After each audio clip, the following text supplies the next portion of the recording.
Aprobado na ang proposed national budget for 2026 sa second reading ng Senado.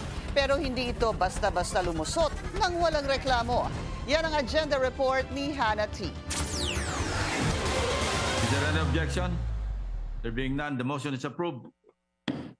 Mr. President, with that, I move to approve on second reading.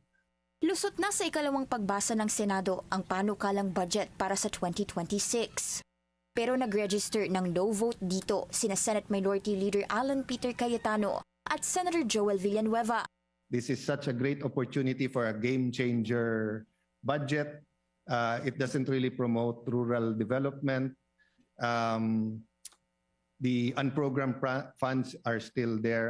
Nasa 175 billion ang itinalang unprogrammed appropriations ng Senado sa 6.7 trillion peso national budget para sa susunod na taon. Mas maliit yan sa House version nito na nasa humigit kumulang 240 billion. Ito ang standby o reserved funds na pwede lang galawin kapag may dumating na dagdag pera.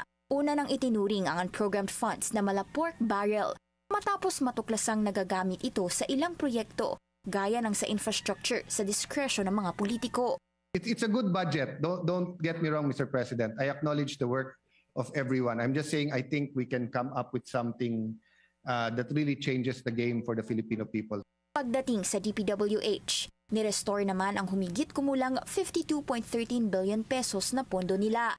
Yan ay matapos bawiin ang 5% reduction ng CMPD o Construction Materials Price Data ng ahensya. Ito ang reference ng gobyerno para sa material costs ng infra projects ng DPWH matapos matuklasan ang massive overpricing sa mga material bunsod ng flood control scandal.